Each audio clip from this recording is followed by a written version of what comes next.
ई गुरुकुल ज्ञान के सभी दर्शकों का आज की हमारी इस वीडियो में हार्दिक स्वागत है। आज की इस वीडियो में हम आपको एसए 2 की परीक्षाओं को ध्यान में रखते हुए 8वीं कक्षा के संस्कृत विषय का पाठ्यक्रम आपके साथ साझा करने जा रहे हैं तथा साथ ही साथ हम 8वीं कक्षा के विद्यार्थियों के लिए प्रश्न पत्र का प्रारूप भी लेकर आए हैं। तो चलिए वीडियो को आरम्भ करते हैं और ये देखते हैं कि हमें अपनी एसए 2 की परीक्षाओं के लिए किस प्रकार की तैयारी करनी है और प्रश्न पत्र हमें किस प्रकार से आएगा।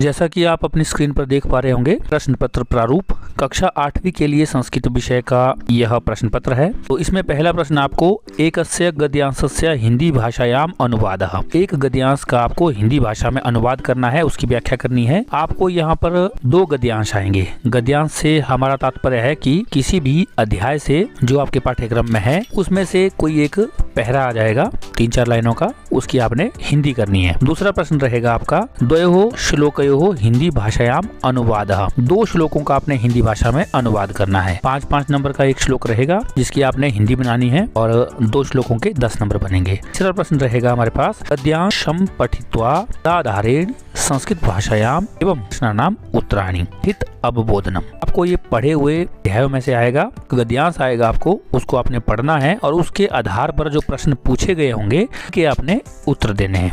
5 प्रश्न होंगे, एक प्रश्न 1 नंबर का होगा। पर लिखित त्रयः प्रश्नः एसए 2 इति विषयात् सविकता सन्ति। ऊपर पूछे गए प्रश्न नंबर 1, 2 और 3 आपको एसए 2 के विषय से ही लिए गए होंगे, इस बात का आप ध्यान रखें। कोरोना कारणेन 5 पाठा न्यूना कृता सन्ति, और यहाँ बताया गया है कोरोना के कारण जो है 5 पाठ कम कर दिए गए हैं, घटा दिए गए हैं। अतः एसए 2 इत्यतः 14 15 इति पाठः विषय सन्ति। ये पाठ जो है विषय में है।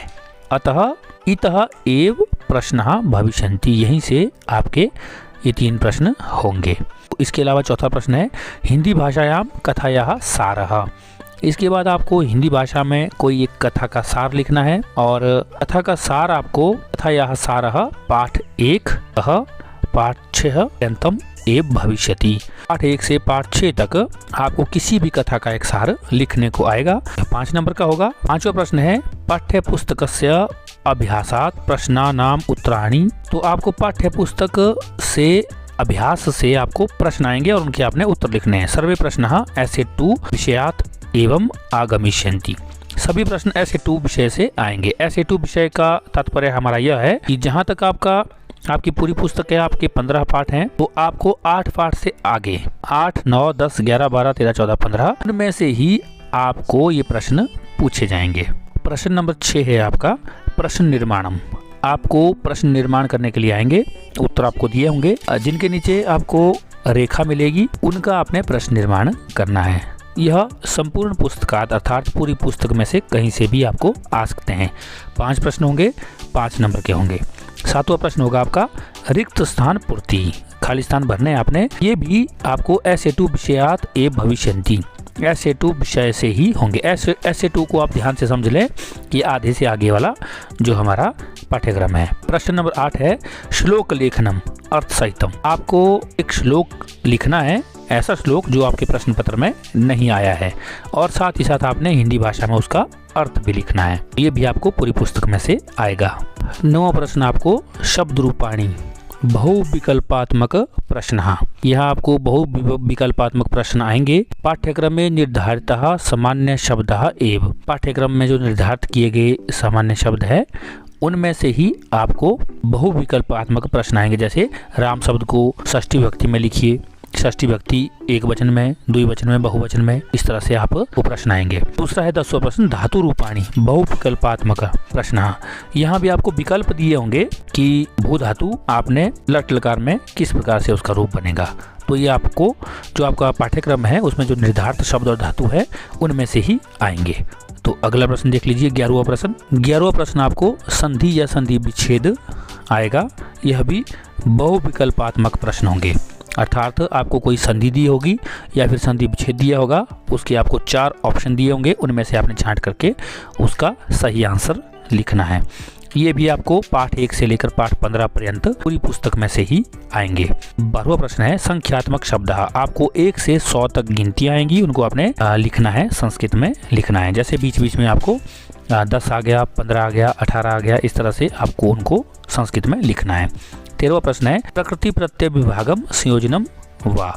यहाँ आपको बहुविकल्पक और प्रश्न आएंगे जिसमें प्रकृति और प्रत्यय अलग अलग दिए होंगे, इनको आपने जोड़ना है और जोड़ करके आपने देखना है कि विकल्प में से कौन सा सही होगा। 14वें में आपको पद परिचय आएगा, कोई शब्द दिया होगा, उसके बारे में आपने कौन सा मूल शब्द है और कौन सी इसमें धातु है इत्यादि आपको विकल्प में से छांटने होंगे। लकार परिवर्तन में भी इसी तरह से आपको कोई धातु आएगी और उसको लट लिट लोट लंग या फिर किसी और लकार में आपने बदलना है। 16वां प्रश्न है निर्देशानुसारम प्रश्न नाम उत्तराणी। यहाँ पे आपको निर्देश जो दिया गया होगा उसके अनुसार ही प्रश्नों के उत्तर देने हैं। अत्र प्रश्नस्य षड्भागा भविष्यन्ति। यहाँ के प्रश्न के 6 भाग होंगे। अत्र विभिन्न विषयोबोध का प्रश्न भविष्यन्ति। वहाँ अलग अलग विषय से संबंधित प्रश्न होंगे। ये सर्वे प्रश्न पाठ्य पुस्तकस्य अभ्यासात एव भविष्यन्ति। ये सभी प्रश्न जो है आपके पाठ्य पुस्तक के अभ्यास में से लिए गए होंगे। ये भी आपको पूरी पुस्तक से एक पाठ से लेकर 15 तक कहीं से भी हो सकते हैं। उसके बाद विविध विषय विवरण, दूसरे विषयों का विवरण है, जैसे वाक्यभ्य अव्यय पद चयनम, विपरीतार्थक पदानि, समानार्थक पदानि, विशेष्य विशेषण मेलनम, भिन्न प्रकृति चयनम, उपयुक्त अनुपयुक्त च कथनानां कृते आम न इति लेखनम, कर्तृपद चयनम, क्रियापद चयनम, उपसर्ग धातु पृथक्करणम, श्लोकांश योजनम, श्लोकांश पूर्ति च। कुछ एक प्रश्न आपको इन पर भी आधारित होंगे। उसके बाद प्रश्न नंबर 17 है तत्सम पदानि। तद्भव और तत्सम पद मैंने आपको पहले भी बताए हैं, तो आपको पाठ्य पुस्तक के अभ्यास में से तत्सम पद आएंगे, उनको आपने तद्भव में बदलना है या तद्भव को तत्सम में। 18वें प्रश्न में आपको संस्कृत भाषा संबंधित बहुविकल्प युक्त 5 प्रश्न। संस्कृत भाषा से संबंधित बहुविकल्पक आपको 5 प्रश्न आएंगे, अर्थात प्रश्न पूछा जाएगा और विकल्प में से आपने उसका उत्तर छांट करके लिखना है। आगे विशेष है आपके लिए व्याकरण से संबंधित सभी प्रश्न आपको essay 1 और essay 2 के संपूर्ण सिलेबस से पूछे जा सकते हैं, जो व्याकरण भाग है। दूसरा भाग है इसका प्रश्न संख्या 1, 2, 3, 5 और 7। 18 में से प्रश्न संख्या 1, 2, 3, 5 और 7 है, यह केवल essay 2 के सिलेबस से ही पूछे जाएंगे, अर्थात आधे सिलेबस से आगे। तो इसलिए इस बात का आप विशेषकर ध्यान रखिए और मेरे द्वारा दी गई पाठ्यक्रम की इस जानकारी को आप Himachal Pradesh board of school education की वेबसाइट पर भी चेक कर सकते हैं, देख सकते हैं, और साथ ही साथ इसे आप अपनी कॉपी में नोट कर लें ताकि आप जो भी पढ़ें, जो भी याद करें, मेरे द्वारा दर्शाए गए इस प्रश्न के प्रारूप के अनुसार ही पढ़ें, ताकि आपकी पढ़ाई और आपकी मेहनत, आपका समय बर्बाद ना हो। इसी के साथ essay 2 की परीक्षा के लिए पाठ्यक्रम में से जो अध्याय हटाए गए हैं उनकी जानकारी भी मैं आपके साथ साझा कर देता हूँ। तीसरा पाठ डीजी भारतम को हटाया गया है। 10वां पाठ नीति नवनीतम को हटाया गया है। 11वां पाठ सावित्रीबाई फुले को भी हटाया गया है। 12वां पाठ कह रक्षति कह रक्षितः, इसको भी हटाया गया है। और 13वां पाठ क्षितो राजते भारत स्वर्ण भूमि। इन 5 पाठों के अभ्यास में भी कटौती की गई है। कोरोना महामारी के कारण विगत वर्ष की गई 30% कटौती इस वर्ष भी यथावत रहेगी, परंतु इस वर्ष रुचिरा पाठ्य पुस्तक में 6 पाठ परिवर्तित है, अतः कटौती किए गए पाठों को ऊपर दर्शाया गया है। इसे आप देख करके इसी के अनुसार आप अपना अध्ययन जारी रखें। उम्मीद है आप लोगों ने इसे अपनी कॉपी में लिख लिया होगा। इसी प्रकार की ज्ञानवर्धक वीडियो को पाने के लिए आप हमारे चैनल को लाइक करें, शेयर करें, सब्सक्राइब करें तथा बेल आइकन को ऑल पर जरूर सेलेक्ट कर दें, ताकि जैसे हम नई वीडियो को अपलोड करते हैं आप तक हमारी वीडियो की नोटिफिकेशन सबसे पहले पहुंच सके। इसी के साथ वीडियो में बने रहने के लिए आप सबका हार्दिक धन्यवाद। मिलते हैं इसी प्रकार की किसी दूसरी वीडियो में, तब तक के लिए नमस्कार। आपका दिन शुभ हो, मंगल हो।